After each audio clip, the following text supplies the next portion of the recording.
was darkness, and then, bang, giving birth to an endless expanding existence of time, space, and matter.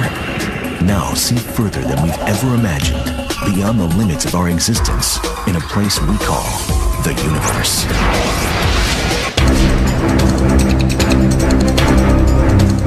The biggest things in space are gargantuan beasts. Each one is a heavyweight in its galactic division. The universe is an unimaginably large place. It's so big, it's really hard for human beings to actually comprehend things of these size scales. On Earth and in the universe, size matters, but it matters in different ways. In space, bigger is not necessarily better. And oftentimes, the winners live large and die young.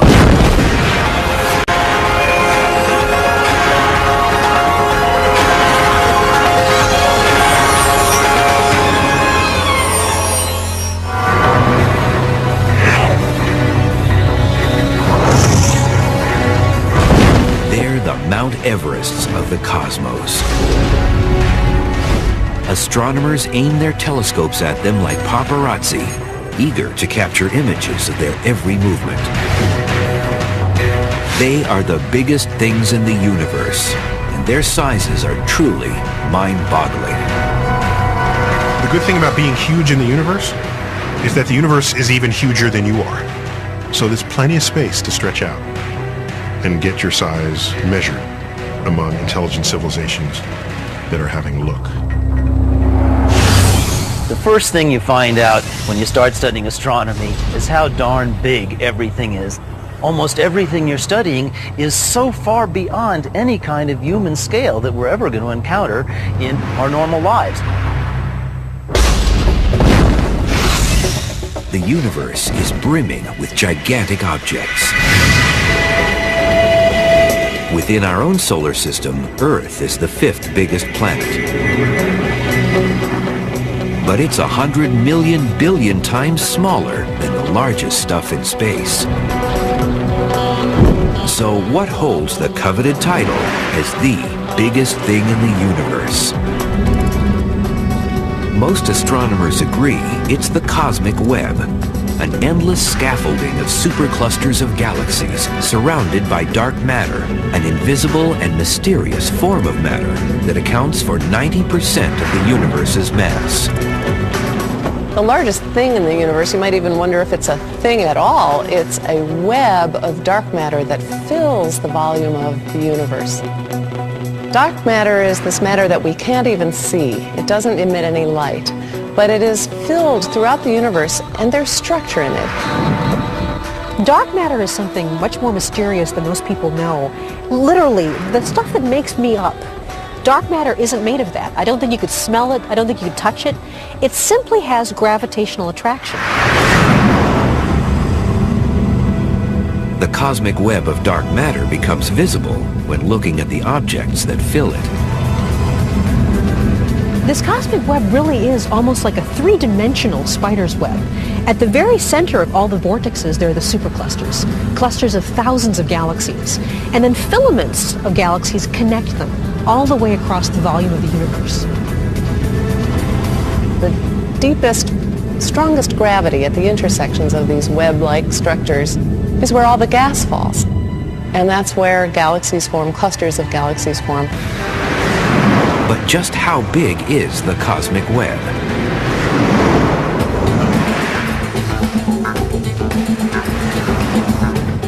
If the Milky Way galaxy were the size of a poppy seed, then the observable universe, everything we can see, would be about the volume of the Rose Bowl Stadium.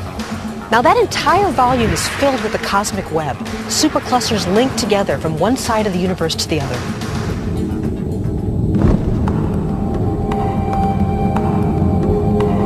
The origins of the cosmic web remain uncertain, but scientists think its initial seeds were planted in the Big Bang, the beginning of the universe. During the Big Bang explosion, the whole universe blew up essentially and expanded very rapidly. So the cosmic matter web contains all of the original matter that was created during the Big Bang, just blown up into the very, very large structures that we see today.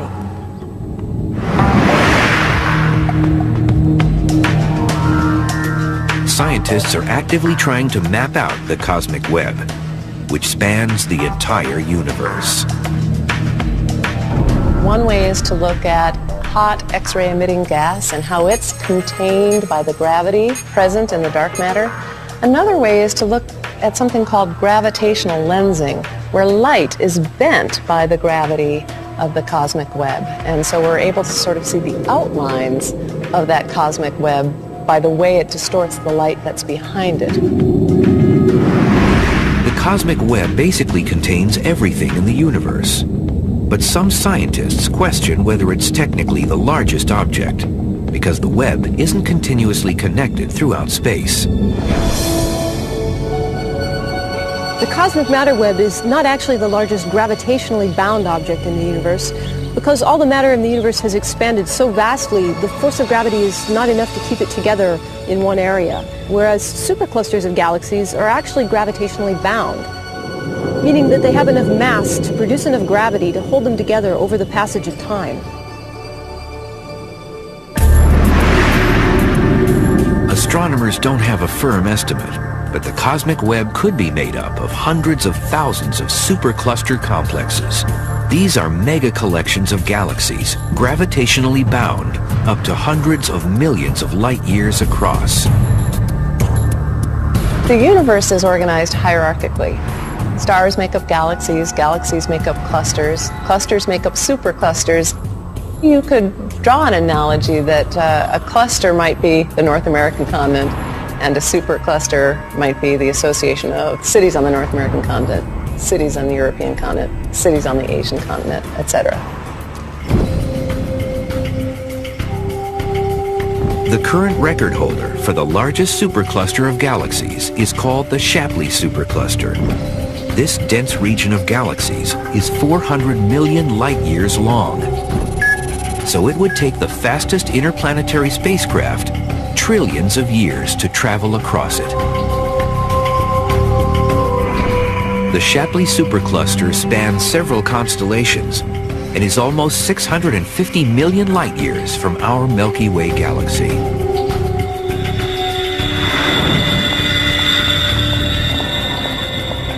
I have here a small toy boat, which is a replica of the Queen Mary, which you can see here behind me.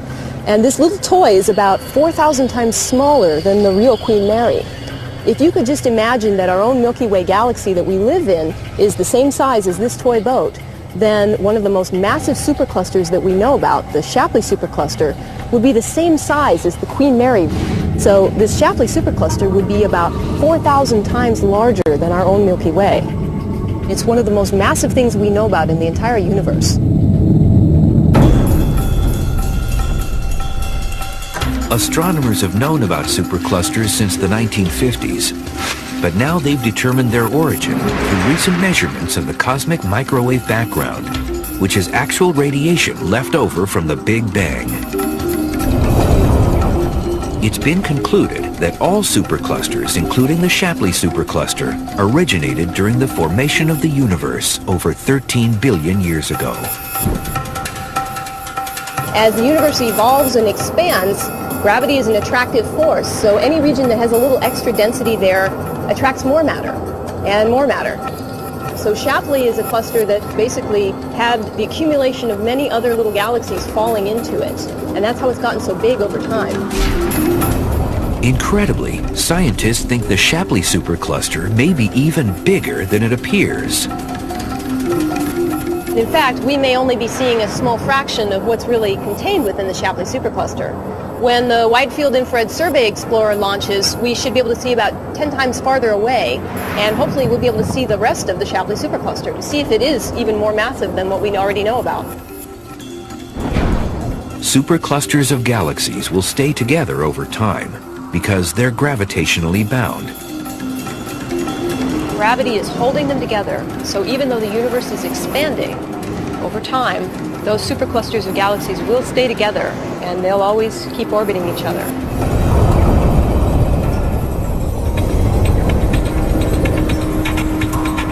We humans also live in a supercluster complex, but it's less than half the size and about 10 times less massive than the Shapley supercluster. Our Milky Way is part of a small little cluster called the Local Group, which is part of a larger cluster called the Virgo cluster, sort of on the outskirts of that.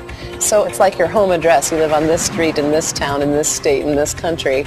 Similarly, the Milky Way has its larger and larger associations of which it's a part. Superclusters of galaxies are the most crowded neighborhoods in space, but they surround equally big regions where almost nothing exists. These bare spots are called voids. Voids are the opposite of clusters. If clusters are where all the galaxies are, voids are where all the galaxies aren't. And you do see this kind of frothy web-like structure of clusters and voids and clusters and voids. So it's kind of like cities and countryside, cities and countryside. The largest confirmed void in the universe remains Boötes. Named after the constellation where it resides, this near-empty space is a whopping 250 million light-years across. That's equal to 2,500 Milky Way galaxies placed side by side. Look out into the cosmos in any direction, and you'll see something. You'll see stuff. You'll see galaxies. You'll see gas, dust. You'll detect dark matter. Everywhere you look, there's something. Yet here's this giant hole with nothing in it.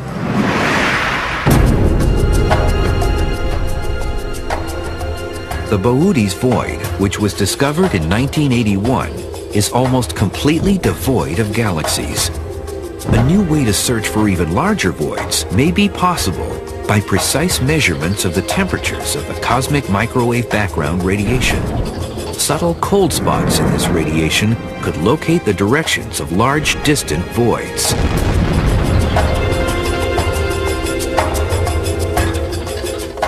The story of their formation is basically the reverse of how superclusters form. The voids must have started out in the first microsecond of the Big Bang as slightly low-density regions. But with time, they became less and less dense. All of the matter flowed away into the sheets and filaments, leaving the voids emptier and emptier of matter until today there's almost nothing but a few little dwarf galaxies in some of these voids. Voids and superclusters are just some of the big things contained in the even larger structure called the cosmic web. But the web also holds other immense objects, including colossal bubbles that might hold missing clues to the formation of galaxies.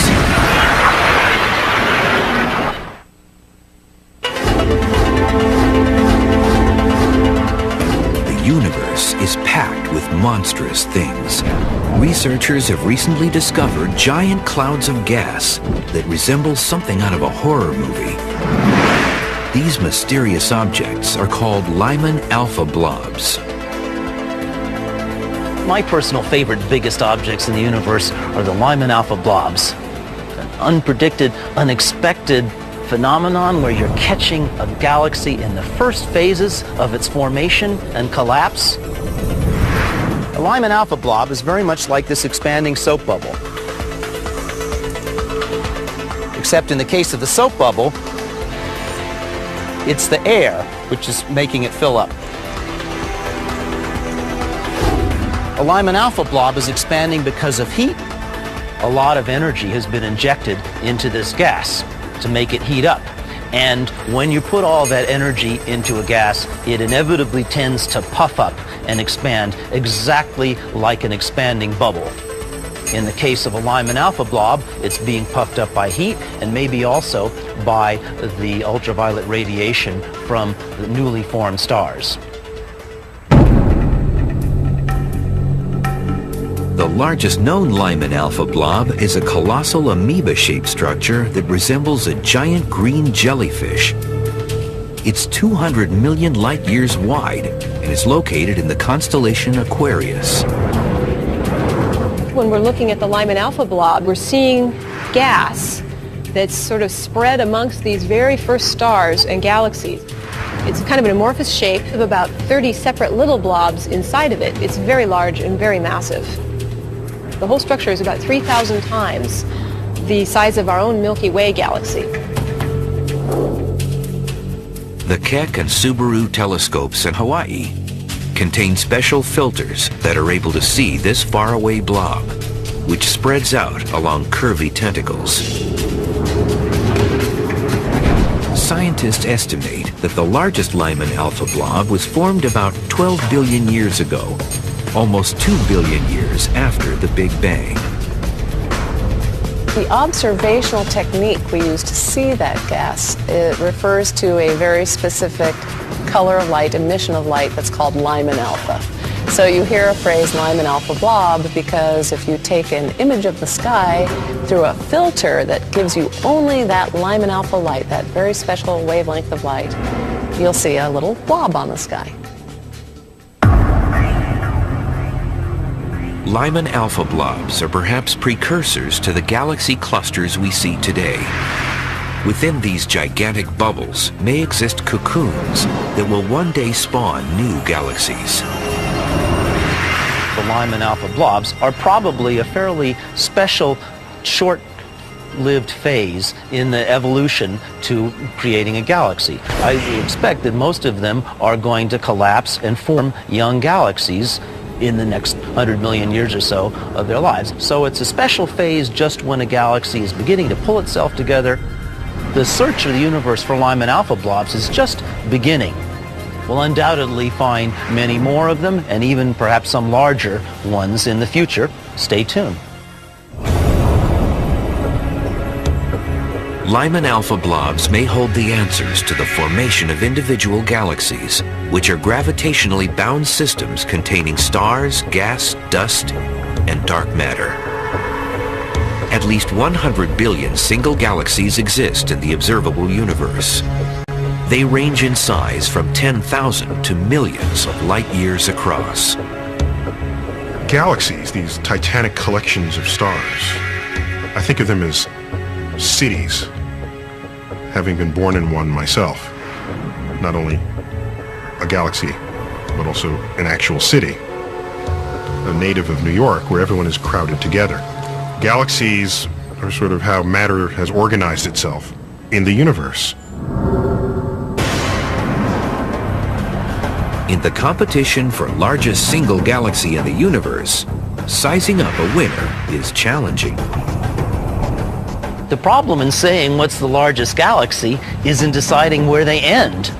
Galaxy does not have a sharp edge. It just gets thinner and thinner as you go further out.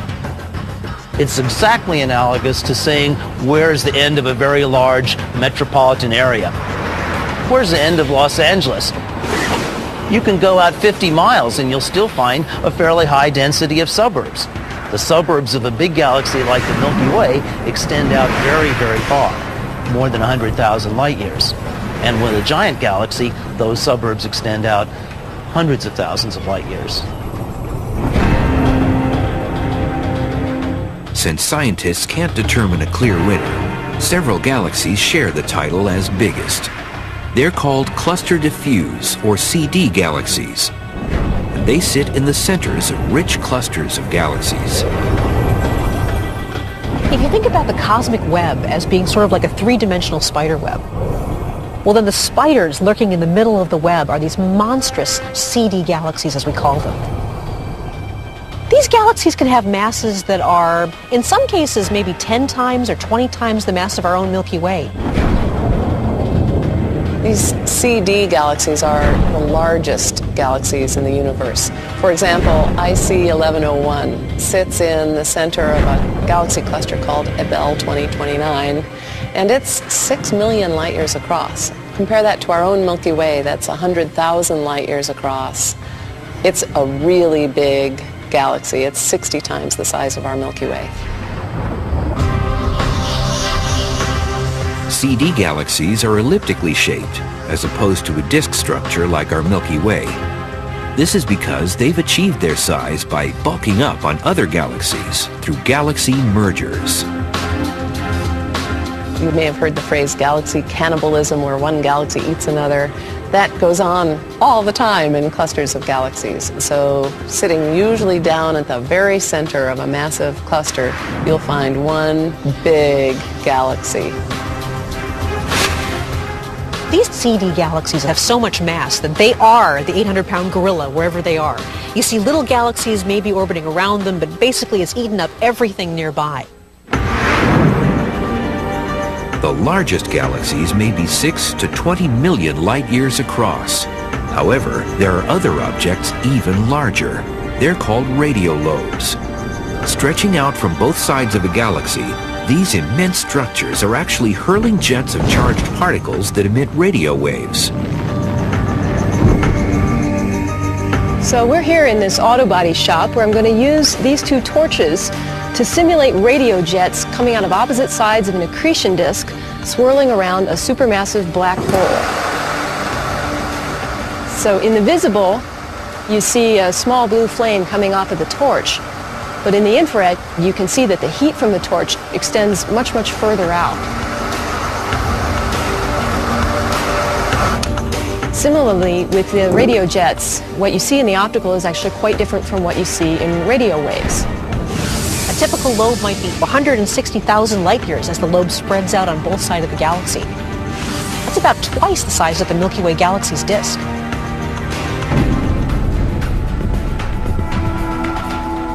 Astronomers think radio lobes are powered by supermassive black holes located in quasars. These are the luminous centers of most active galaxies. The jets of radio energy that come from a giant black hole and make these enormous radio lobe structures are very closely related to quasars. In fact, in some cases, you can see a low-power quasar in the center of the galaxy, and then it's surrounded by these giant lobes to either side. They're blasted out by very high-energy jets of electrons that are basically moving at almost the speed of light. And they are blasted out probably from the north and south poles of a spinning black hole. The radio lobes depend on matter going down the black hole. As matter goes down the black hole, some of it gets accelerated up into these lobes. So the size of the lobes has something to do with the history of how much matter the black hole is actually fed on. And so over time, they'll change size. Radio telescopes have surveyed the universe and determined the largest known radio lobe.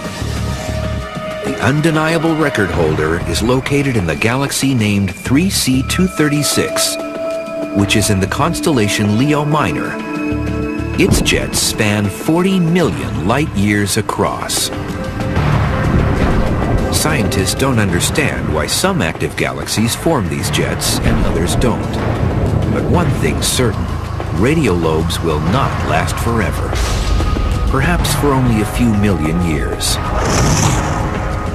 So just as this torch will eventually run out of gas and shut itself off, the jets from a radio galaxy will eventually die as well. When the black hole has consumed all of the material in its immediate vicinity, there'll be nothing left of the accretion disk to get shot out along the magnetic field lines, and the jet will die. If black holes are the producers of these gigantic radio lobes, then what is the largest black hole in the universe? Scientists are currently placing bets on the winner.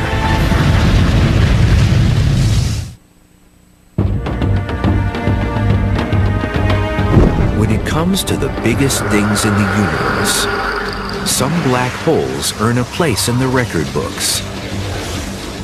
A black hole is a region of space where the pull of gravity is so immense that nothing can escape it, not even light. There are billions upon billions of these black monsters prowling the universe. They come in two size categories. Most of them are the stellar mass black holes, which are about 5 to 100 times the mass of our sun. And then there are the supermassive black holes that are millions to billions of times the mass of the sun. We have the supermassive black holes, the kind that we seem to be finding in the centers of every galaxy where we've had the resources to look. Havoc is wrought upon your environment if you're a star orbiting close to one of these supermassive black holes in the centers of these galaxies.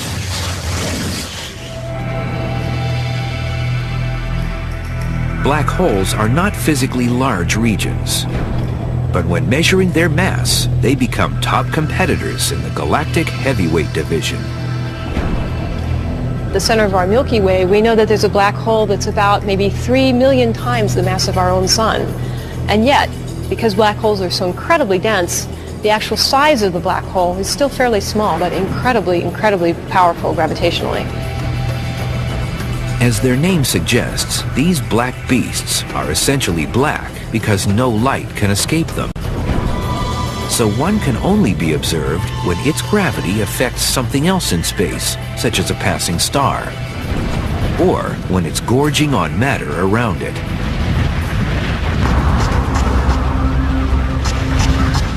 So, what is the reigning black hole champion? The current record holder for the largest black hole appears to be in the incredibly luminous quasar, which has the prosaic-sounding name HS 1946 plus 7658. Why do I say it's the largest black hole? Because we know it is the most luminous quasar in the universe that's been found so far. The black hole that's holding it together, that's producing the energy, needs to be about 10 billion times the mass of the sun. That corresponds to a black hole which is larger than our entire solar system. In fact, it's just out there to remind us how bizarre a seemingly simple force like gravity can actually be. The largest supermassive black hole wields power in the center of a galaxy. But there are other big luminous objects in the universe. In fact, there are some that seem to exist everywhere we look. When we glance into the nighttime sky, we see stars, twinkling dots of light that are actually luminous balls of plasma. Although they may seem small from Earth, stars come in a variety of sizes. From red dwarfs, which are about 1/12 the mass of our sun, to blue-white supergiants that can get as big as 150 solar masses. Our Milky Way holds 100 billion stars, including our sun, which is over 300,000 times the mass of planet Earth. And this cosmic beacon is a literal powerhouse in our solar system.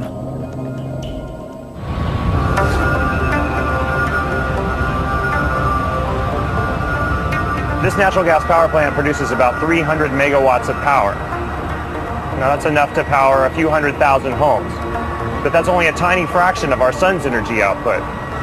The sun's power is about 2 billion times the amount of this plant. So even in spite of its distance, the sun is able to warm our entire planet. Even so, our sun isn't the largest or the most powerful star by a long shot. The most powerful stars are about 1 million times as powerful as the sun. So if you wanted to compare that with the Hoover Dam, you would need 30 million Hoover Dams per person on the planet to generate that much power. There's really no human scale to imagine this power output.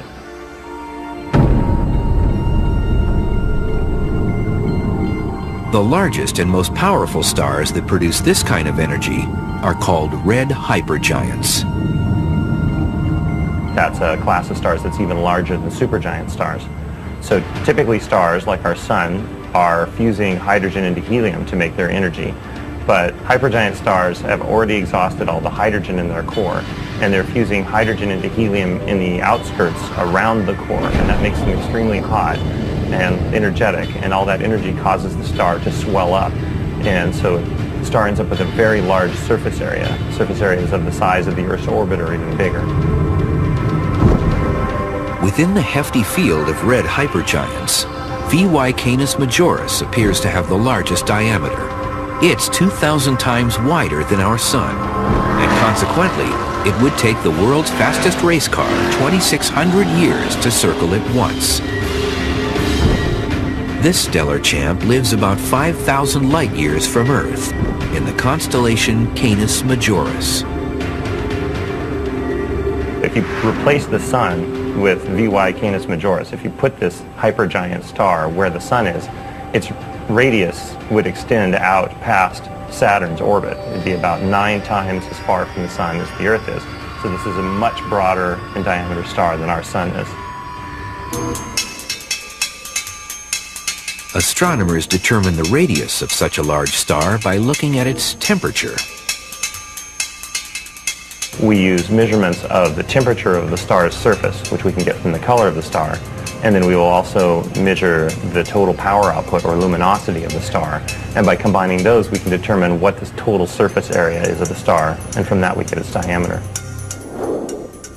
Now, that assumes that you can measure its luminosity fairly well and that you know something about its temperature from its color. Most of the time, they just simply appear as pinpoints of light, and it's impossible to actually resolve it. Although there are new instruments now called interferometers, which are capable of resolving even very tiny point sources, like stars. And in some cases, there have been direct measurements of stellar diameters.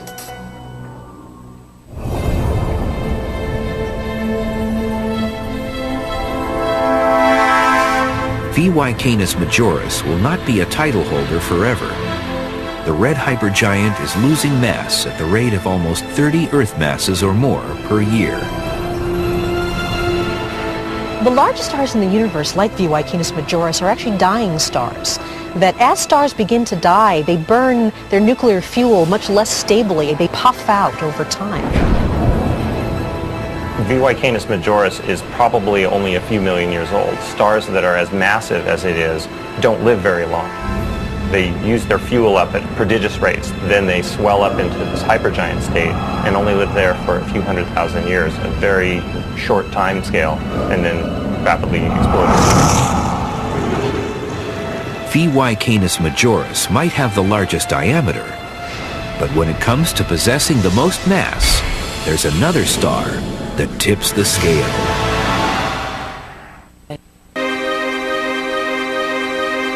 In the wide world of stars, there are many contenders vying for the title as the largest in the universe.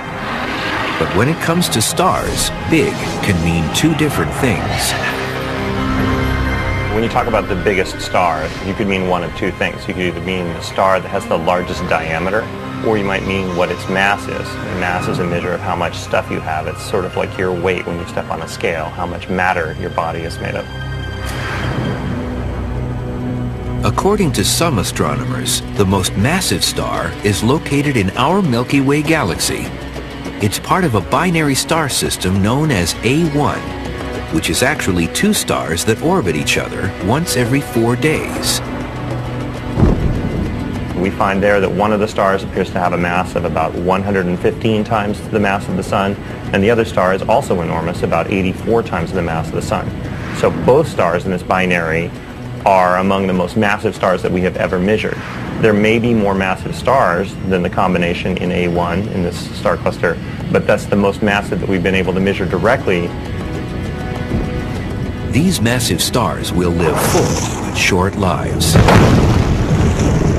Massive stars are hugely luminous. Sometimes they can outshine millions of stars in their neighborhood, but at a cost. The cost is they will run out of fuel faster than everybody else. And when they die spectacularly. They explode their guts and scatter it across the galaxy. So, the cost of living a high-mass life, a high-luminous life, the cost of living in the fast lane, is that you explode at the end of your life. A bright star may burn out faster and die sooner, but at the same time, those hot stars are cooking up elements that are essential for life. So without really massive stars, we wouldn't be here because you wouldn't get the iron in my blood and the calcium in my bones. All of those things are formed only in the most massive stars.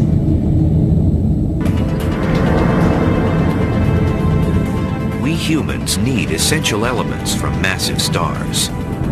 But we also need a planet with a firm surface to stand on. Planets come in two size groups, large gas giants like Jupiter, and small rocky terrestrials such as Earth. In our own solar system, Jupiter is the largest planet, while Earth trails in 5th place. Yet even though Jupiter reigns supreme in our galactic zip code, it's not the biggest planet in the universe. The largest planet with a well-known radius is called TRES-4. It's named after the Transatlantic Exoplanet Survey that discovered it in the constellation Hercules in 2006. TRES-4 is unusually large for its mass. We can actually directly measure its radius, and this particular planet has an unusually large radius. It's about 70% bigger than Jupiter, yet it has only about 80% of Jupiter's mass. That's about the same density as cork or even whipped cream. If you look at Earth, it's a rocky planet, very dense. And then even the gas giant planets like Jupiter are compressed gas and water and other chemicals, very tightly compressed. This thing, TRES-4, is like a marshmallow. Although TRES-4 is light for its size, it's about 18 times larger than Earth. Scientists aren't exactly sure how TRES-4 got so large. One theory is that the planet's extremely close distance to its parent star is cooking up a lot of chemicals in its atmosphere, which is trapping heat, much like greenhouse gases. This particular planet is only about 5% of the Earth's sun distance from its parent star, so it's very, very close. In fact, so close, it orbits its star every 3.5 days. So you can imagine how hot and how just blasted with sunlight this thing must be. Because the planet can't cool off, it can't shrink. Because when it's very hot, when gases are very hot, they expand. So this might be contributing to keeping the radius of this planet so very large. TRES-4 may be a puffed-up planet, but when it comes to sustaining life, bigger planets don't offer prime real estate. These giant planets really are just gas. There's no solid structure to them at all. There's nowhere to stand on them. So it's not a very likely place to find life, because life would have to continually be blown around in the atmosphere. And that's a hard thing to evolve from. This planet would not be a very habitable place because it's so close to its parent star. It's getting blasted with radiation from its sun. So it would be a very hot and unpleasant place to be, at least for humans.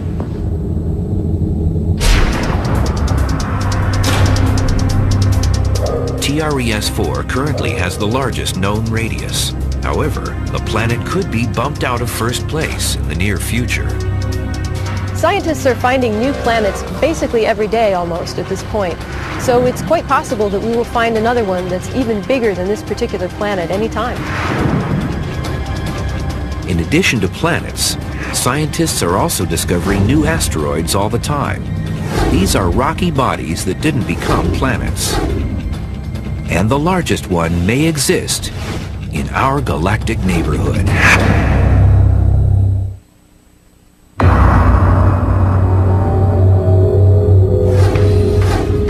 In our own solar system, billions upon billions of leftover rocks that didn't become planets take refuge in the asteroid belt. Some are as small as grains of dust, and others are the size of nations. Ceres was the first asteroid ever discovered, and it remains the largest known asteroid to date. Named after the Roman goddess of plants and harvest, Ceres is about 600 miles in diameter, so it's almost as large as the state of California.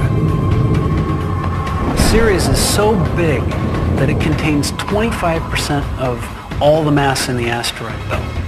Ceres is so big that if you took all the other asteroids in the asteroid belt and glued them all together, they'd only be about 2 or 3 times bigger than Ceres.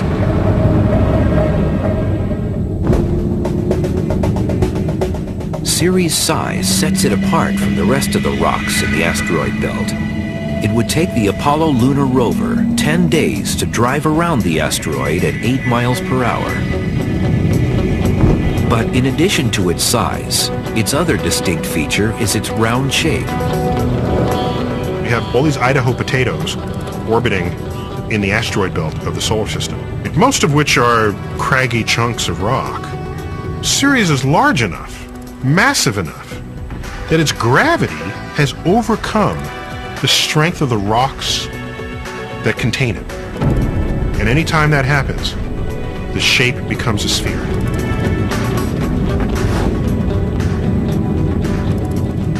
Because of its round shape, Ceres now holds a dual title.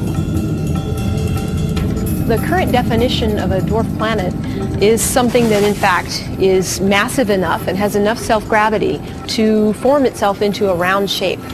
And in fact, since Ceres is round, we also call it, in addition to being an asteroid, a dwarf planet. We know only a little bit about the composition of Ceres right now. We know that it's made primarily of rock, but it may also have water ice, and in fact it could have clay inside it as well. The Dawn mission is actually going to go to Ceres and enter into orbit around it, and they'll bring a whole suite of instruments to bear on it, so we should learn a lot more about the composition of this unusually large asteroid in our own solar system.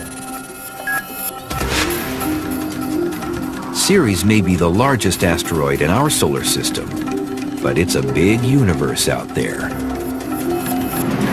It's quite possible that as we go on to exploring other solar systems outside of our own, that we may in fact someday find an asteroid larger than Ceres. Our solar system contains some oversized objects. The largest planet, Jupiter, has the biggest moon, named Ganymede. Planet Mars actually contains the largest volcano, called Olympus Mons. It's 17 miles tall, which makes it about 3 times taller than the biggest volcano we have on Earth. It's so tall that if you stood at the base of Olympus Mons, you wouldn't be able to see the top due to the curvature of Mars itself. So in our own solar system, the biggest things definitely have had a powerful shaping effect on the universe. One might guess that the Sun would take top honors as the largest thing in our cosmic suburb. It's 1,000 times more massive than Jupiter. But is there something bigger? The largest object associated with our solar system is the Oort cloud. And this is a very diffuse cloud of comets that literally extends about halfway out to the nearest star, Alpha Centauri. Alpha Centauri is about 4 light years away. Astronomers estimate it would take the space shuttle hundreds of thousands of years to travel around the outer edge of the Oort cloud. The Oort cloud is so dark and so distant that we really can't directly observe it. But what we do know is that comets come in from every direction on the sky. So there must be a spherical cloud of comets far away from us.